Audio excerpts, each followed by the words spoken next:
መልካም ጊዜ። በአንቺ ምክንያት እኮ የፖሊሱ ነው የጠረጠረኝ። እየነገርኩሽ ምናምን ነገር አድርገሽ ነው ደስ ይበልሽ። ጉዳዩን በክት አደረግሽው። እኔ ለራሴ አላስብሽ ማሰቢያ ቢስ። ቆይ እኔስ ሚራ እንዴ አንቺ ለራስሽ አለማለሽ የምታሳዩ እኔም በመጉዳት ነው እንዴ? አንተን ለመጉዳት ምንም ያደረኩት ነገር የለም። ግን ደግሞ በጣም እየጎዳሽ ነው እንዴ። ቆሽ ምን ያክልህ ሮቤል ቁጭ ብለህ ተሳስቶ ለምትፈልገው ቁጭ ብለሽ ማትታሰሪው። ግን ይኸውልሽ አንድ መንገድ አለ። ለአንቺ ደግሞ በጣም ቀላል። እሺ ምንድን ነው? ፖሊሱን አንቺ በፍቅርሽ አጥምጪው። ከዛስ? እኔ ማግዝሻለሁ ሚራ። እስቲ አስቢው። ሰውዬው በፍቅር ጣልሽው ማለት እኮ ነገሩ ሁሉ ቀለለ ማለት ነው። እንደውም ይኸውልሽ ነገሮችን እንዳለ ባድና ላይ ጠምጥም ራሱ እንዲታሰር እናድርገዋለን። ትዳራለሁ እኮ ታዩ ችግር የለውም ሚራዬ። የአንቺ ቁንጅና እኮ ትዳር ያስረሳል። ይሄ ደግሞ ላንቺ አይከብድሽም። ቆንጆ ነኝ በጣም እንጂ ይሄ ቆንጆ። በዛ ላይ ደግሞ በጣም የተለየሽ ሴት ነሽ።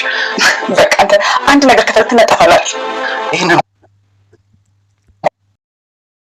ሚራ መርማሪ ፖሊሱን በፍቅር ምክንያት አጥምዳ እንግዲህ መረጃ በመያዝ ትክክለኛ ስራውን እንዳይሰራ የሳራ ሞትን እንግዲህ ደብቃ ትገኛለች። ወንጀሏን አሁንም እየሸፈነች ነው የምትገኘው። ታዲያ ይህንን እቅድ ያመጣው ሮቤል ነው ማለት ነው። ሮቤል መርማሪውን በፍቅርሽ ማጥመድ አለብሽ በማለት እንግዲህ እሷም እንግዲህ ይህንን ነገር ሙከራ አድርጋ ነበረ። ሙከራ በተደረገም በእርግጥ መርማሪ ፖሊሱ እንደሷ የረከሰ ሰው ስላልነበረ ለራስሽ ክብር ይኖርሽ በማለት ሲናገራት ነበር። ያው እሷ የፈለገችው እንግዲህ ተጠግታ ለመሳም ሙከራ እያደረገች ነበረ። በዚህ ሰዓት እንግዲህ ሮቤል ፎቶ አንስቷል። ይሄ ፎቶ ደግሞ እንግዲህ እንደ መያዣ ተጠቅማ ምርመራውን እንዲያቆም አድርጋለች ማለት ነው። በጣም ነው የሚያሳዝነው። ወንጀል ለመደበቅ የዚህን ያህል ርቀት መሄድ ከምንም በላይ ከባድ ነው። ሰላም ጤና ይስጥልኝ። ውድና የተከበራችሁ የቻናሌ ቤተሰቦች እንዴት አላችሁ? በያላችሁበት ሰላማችሁ ይብዛ። ለዚህ ቻናል አዲስ ከሆናችሁ ሰብስክራይብ፣ ላይክ፣ ሼር እያደረጋችሁ ቤተሰብ እንድትሆኑ በአክብሮት ጋብዛለሁ። ቀጣዩን ክፍል እንግዲህ ሉሃና ድራማን ተወዳጁን ወደ እናንተ ይዤላችሁ መጥቻለሁ። ሉሃና እንግዲህ ከአድናን ጋር ጥሩ ጊዜ እያሳለፈ ትገኛለች። ዛሬ ስጦታም ተገዝቶላታል ማለት ነው። ፍቅራቸው ተጧጥፏል። ታዲያ ሉሃናና አድናን ያለምንም ንክኪ ፈቃድሽ እስካልሆነ ድረስ እኔ አንቺን አልነካም፣ አንቺን አላስገድድም፣ ክብርሽን በራስሽ ፈቅደሽ እስካልሰጠሽኝ ድረስ ፍላጎትሽንና ስሜትሽን በደንብ አከብርልሻለሁ፣ አልነካሽም ብሎ እንግዲህ አብሯት ታማኝነቱን አረጋግጦ አብሯት ተኝቶ አድሯል። ታዲያ ይሄንን የተመለከተው ሮቤል በጣም በንዴት እና በመቃጠል እንዲሁም በብስጭት ላይ ይገኛል። ይሄ ደግሞ ምንድን ነው ካልን ሉሃና እንግዲህ ልጃገረድ ናት። ስለዚህ ድንግልናዋን ክብሯን እኔ መውሰድ ያለብኝ ብሎ እየፎከረ ስለነበረ ሁሉም ሰው እንደሱ ልክስክስ ስለመሰለው እንግዲህ ያው አንዳንድ ሰዎች በራሳቸው መንገድ ነው ሰዎችንም የሚገምቱት እና በራሳቸው መስፈርት ሰው ስለሚሰፍሩ አድናን አብሯ ስለተኛ ክብረ ንጽህናዋን ወሰደ ማለት ነው። ወይኔ እንደዚህማ አያረግም፣ እንዴት እንደዚህ ያደርጋል? ሉሃናማ እንደዚህ አታደርግም፣ እሷ እኮ ድንግል ናት፣ እንዴት እንዲህ ይሆናል? ከኔ ቀድሞ እንግዲህ ያው ከዚህ በፊት እንደሰማ ነው ከኔ ቀድሞ ማንም የእሷን ክብረ ንጽህና መውሰድ የለበትም፣ አድናንማ አይበላም እኔ የምበላው እያለ ነበረና የሚበላ ነገር ይብላው ልበል እንጂ ሮቤል በጣም ከባድ ሰው ነው። የሰውን ሕይወት ለማበላሸት እንግዲህ እንደዚህ አይነት ሴቶች ወንዶች አሉ እንግዲህ የሴቶችን ሕይወት ለማጨለም የሚሯሯጡ የሚፈልጉትን ነገር ለማግኘት በጣም የሚተጉ ወንዶች አሉ ያለማቋረጥ ማለት ነው። ከዛ በኋላ ግን የአንድ ሰው ህይወት ብቻ ሳይሆን የሁለት የሶስት ሴቶች ህይወትን በእንደዚህ የሚያበላሹ አሉ። ልክ እንደ ሮቤል ማለት ነው። ሮቤል እንግዲህ ፍላጎቱ ያ ነው። ከሚራ ጋር እንደፈለገ ያሸሸ ገዳሜ እያለ ይገኛል። አሁንም ደግሞ እንግዲህ ክብሯን ጠብቃ የተቀመጠችን ሴት እሱ በረከሰ ማንነቱ አለማፈሩ እሱ ከባለ ትዳር ሚስት ጋራ እየማገጠ አሁን ደግሞ ክብሯን ጠብቃ የተቀመጠችን ሴት ህይወት ለማበላሸት ማሰቡ ራሱ ምን ያህል ድድብና እንደሆነ ነው የምትመለከቱት ማለት ነው። በስሜቱ ብቻ የሚመራ እኔ የፈለግኩትን ነገር ማድረግ ከቻልኩኝ ሌላው የራሱ ጉዳይ ብሎ የሚያስብ እንደዛ አይነት ሰዎች እንግዲህ አሉ። ራስ ወዳድ የሆኑ ስሜታቸውን ብቻ የሚከተሉ አይምሮ የሌላቸው እህት አለን ብለው የማያስቡ ማለት ነው። ሉሃና እንግዲህ ክብሯን ጠብቃን ያለችው አድናን ደግሞ በክብር ነው እሷን ማግባት የሚፈልገው እንጂ እሷን ማስነወር አይፈልግም ማለት ነው። አብሯት ተኝቶ ስላደረ ብቻ ሰው እንግዲህ አብሮ ስለተኛ ብቻ እንደዚህ አይነት ነገር ይፈጠራል ብሎ ማሰብ በእርግጥ የሰው ልጅ አስተሳሰቡ እንደ ራሱ ነው አንዳንድ ሰው የሚያስበው እና በጣም ቀሽም የሆነ ሰው እንደዚህ ነው ሊያስብ የሚችለው። ያው ሮቤል አይፈረድበትም፣ እሱ ተግባሩን ነው ያሰበው። አድናን ግን እንደዛ አላደረገም ማለት ነው። ለዛውም በራስ ከምትተማመን ከሆነ ነው ከኔ ጋር የምታድረው ብላ ከዚህ በፊትም ነግራው ነበረ። አንቺ እስካልፈቀድሽ ድረስ ክብርሽን ጠብቀሽ እስከኖርሽ ድረስ እኔ የአንቺ ፈቅደሽ ካልሆነ በስተቀር ክብርሽን እጠብቅልሻለሁ፣ ስሜትሽን እጠብቅልሻለሁ፣ ምንም አታስቢ ነበር ያላት እና እንደዚህ አይነት ወንድ እውነት ሊጨበጨብለት ይገባል። አድናን ማለት ነው። አንድ አልጋ ላይ እንግዲህ ከሚወዳት ከሚያፈቅራት ሴት ጋር ተኝቶ የእሷን ስሜት መጠበቅ ማለት ወንድነት እና ወንድነት እንደዚህ ነው። በቃ ጀግንነት ነው ብዬ ነው የማስበው። በስሜቱ ያልተነዳ የሰውን ፍላጎት የሚጠብቅ ፍቅር ይሄ ነው። በቃ ለአንዱ አንዱ ማሰብ፣ የአንዱን ፍላጎት መጠበቅ፣ የአንዱን መብት መጠበቅ። ስለዚህ ክብር ማለት እንግዲህ ሴትነት አንዳንድ ሴቶች ክብራቸውን አሳልፈው ስለሰጡ የተወደዱ ይመስላቸዋል። አንቺ ግን ከእንደነሱ አይነት ሴት አይደለሽም። አንቺ ክብርሽን እየጠበቅሽ ናት። ስለዚህ ደግሞ የሴት ልጅ ውበቷ ክብሯን መጠበቋ ነው በማለት እንግዲህ እየነገራት እና እንዲሁም እያደነቃት ይገኛል ማለት ነው። ታዲያ መርማሪ ፖሊሱ በሚያሳዝን ሁኔታ በሚራ ወጥመድ ውስጥ ገብቷል። ሚራ የእጇን ስጣት የማትስቡት ነገር የለምና በፍቅርሽ እሱ ልታጠምጂ ይገባል ብለዋል። ምክንያቱም እነሱ ያው የሚወጡበትን መፍትሄ ነው እየፈለጉ ያሉት ወንጀለኞች ስለሆኑ እዛ ቤት የሆነ ነገር እንዳለ ሚራና ሮቤል ጋር የሆነ ተንኮል እንዳለ እንግዲህ መርማሪ ፖሊሱ በደንብ ተረድቷል። ምርመራውንም በስነ ስርዓት እያስኬደ ነበረ። እንግዲህ ሚራ ስትለፈልፍ ገንዘብ ለመስጠት ሙከራ አድርጋ ነበረ። በዛም አልተሳካላትም። የመጨረሻ ይሳካል ብሎ ሮቤል እንግዲህ ያሰበው የሆነ ነገር ማድረግ አለብሽ፣ እኔን ለማስጠርጠር መሞከር የለብሽም፣ እኔ እኮ አንቺን ወድሻለሁ እያለ እንግዲህ ሮቤልም በሚራ መጠቀም ነው የሚፈልገው። መቼም አንዳንድ ሰዎች ከሰው ትከሻ ላይ አይወርዱም እና ሁሌም የሆነ ነገር ሲፈልጉ ሰው ትከሻ ላይ መደገፍ የሚፈልጉ ሰዎች አሉ። ልክ እንደ ሮቤል ማለት ነው። ሮቤል እንግዲህ ሚራን አይወዳትም፣ አያፈቅራትም። ግን እሷን ምንድን ነው ያደረጋት? መሸጋገሪያ ድልድይ ማለት ነው። ታስታውቃላችሁ መቼም እና መሸጋገሪያ ድልድይ ውሃ ሲሞላ በድልድይ ላይ ነው ልትሻገሩ የምትችሉት እና ሮቤልም እንግዲህ ነገሮች ሲከብዱት የሆነ ፈተናዎች ሲመጡበት ልክ ሚራን ማድረግ የሚፈልገው እንደዛ መሸጋገሪያ ድልድይ ነው የሚያደርጋት ማለት ነው። ምክንያቱም ወንጀለኛ ነው፣ ሳራን ገሏል፣ ነፍሰ ገዳይ ነው። ይሄንን ነገር ደግሞ ሚራ ናት ልትደብቅለት የምትችለው። የእሷ እጅም መተባበርም ቢኖርበት ደግሞ የበለጠ ወንጀለኛው እሱ ነው። ስለዚህ ከዚህ ለማምለጥ ግዴታ እሷን መለማመጥ አለበት። እሷን ማሳመን አለበት። የእሷ እርዳታ ደግሞ ያስፈልገዋል።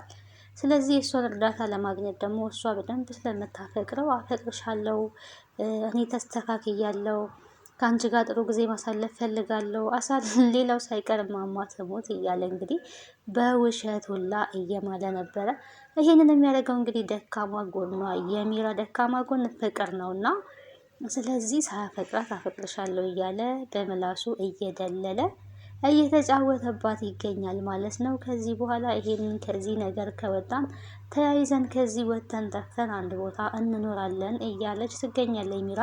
ታዲያ አሁን ላይ ሮቤል በዚህ ሀሳብ ተስማምቷል። ነገር ግን በዚህ ሀሳብ የተስማማው ገንዘቡ እጁ ላይ እስከሚገባ ድረስ ነው። ገንዘቡ የሚራ ገንዘብ እጁ ላይ አንዴ ከገባ በኋላ ጥሏት እንደሚጠፋ እንግዲህ ራሱ ደጋግሞ እየተናገረ ነው ማለት ነው። አንዴ ብቻ ገንዘቡ እጄ ላይ ይግባ እንጂ ከዛ በኋላ እጠፋለሁ እያለ ነው የሚገኘው። እሷ እንግዲህ ያፈቅርሻለሁ ስትባል በደስታ ደጋግማ አስሬ እየሳመችው ሁላ ትገኛለች እና ከአጠገቡ ስትሄድ ደግሞ እንደው ምን ትለጥፍብኛለች እያለ እየተጠየፋት ሁሉ ይገኛል። ሮቤል ምን ያህል አስመሳይ እንደሆነ ስንረዳ የእውነት ለካ ሰው በዚህ ልክ ያስመስላሉ ትላላችሁና አንዳንድ ጊዜ አስመሳይ ሰዎች ምን ያህል ሰዎችን ሊጎዱ እንደሚችሉ ትረዳላችሁ ከዚህ ድራማ። ሮቤል አሁን ምንም ባላስነቃ ሚራ ላይ እየተጫወተባት ነው ያለው ማለት ነው። እንዲህ የሚዋሽን ሰው እኮ አንድ ውሸታም ከሆነ ካወቃችሁበት ማለት ነው አይ ይሄ እኮ ውሸታም ስለሆነ ብላችሁ የሆነ ልትጠራጠሩ ትችላላችሁ፣ ላታምኑ ትችላላችሁ፣ ጥንቃቄ ልታደርጉ ትችላላችሁ። ሌባ ሰውም ልክ እንደዛው አንዴ ሌባ ቢሰርቃችሁ ማለት ነው ያን የሰረቀው ሰው ካወቃችሁት አይ ከሱማ መጠንቀቅ አለብን፣ መቆለፍ አለብን ወይ ቤት ከሆነ ብቻ የሆነ ነገራችሁን እንጠንቀቅ ትላላችሁ። አስመሳይ ሰው እኮ በጣም እባብ ነው ማለት ነው። ከባድ ነው፣ አይጣል ነው። እንደው በጎረቤትም በአካባቢም በጓደኛም ከአስመሳይ ሰዎች ፈጣሪ ይሰውረን ማለት ነው። ይገሏችኋል። እያሳሳቀ ውሃ እንደሚወስደው እያሳሳቁ ነው አስመሳይ ሰዎች ህይወታችሁን ሲኦል የሚያደርጉባችሁና ከአስመሳይ ሰዎች ፈጣሪ ይጠብቀን። በእውነት በእውነት በጣም ከባድ ነው። በጣም ከምንም በላይ ማለት ነው። ሊታወቅባቸው እንኳን አይችልም እና ታዲያ ሚራ መጨረሻዋ ምን ይሆናል የሚለው ነገር ከምንም በላይ አሳሳቢ ነው። ምክንያቱም ሮቤል የራሱን ነገር እያመቻቸባት ስለሚገኝ ማለት ነው። እንግዲህ የሚራ መጨረሻ መቼስ እንደዚህ እንደቀለደች አትቀርም። የሳራ ሁኔታም ቢሆን ተሸፍነው ይቀራል ብዬ እኔ በጨረሻ አላስብም። ምክንያቱም ይህንኛውን መርማሪ እንግዲህ ኦልሬዲ ፎቶ አንስተው ይህንን ፎቶ ለሚስት እንልካለን፣ ከዚህ የማትሄድ ከሆነ ከዚህ የማትርቅ ከሆነ ለሚስት ነው ፎቶ የምልከው ብላ እንግዲህ አስፈራርተዋለች። ላኪ ብሏትም ነበረ።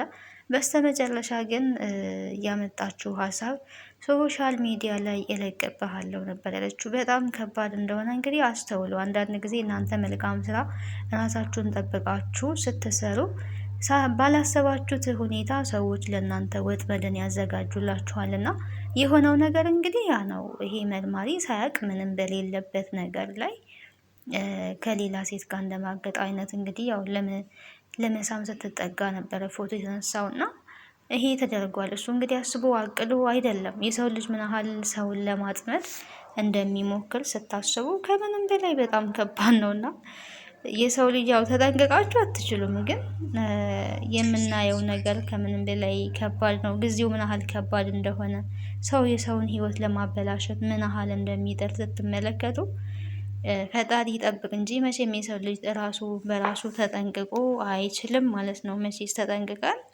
አንችልም። እንደዚህ አይነት ሰዎችም አሉ እና ይሄ በጣም ከባድ ነገር ነው።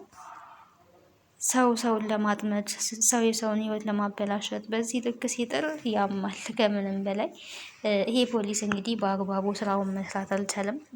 ሶሻል ሚዲያ ላይ እንግዲህ የእሱ የሚለቀቀው ፎቶ ለሱ በጣም ለስራውም ለቤተሰቡም ለክብሩም ተጽዕኖ ያመጣበታል። ሶሻል ሚዲያ የተለቀቀ ማለት ውሸት ነው ብትሉም እንኳን አንዴ ከወጣ መረጃ የሚያምናችሁ የለም።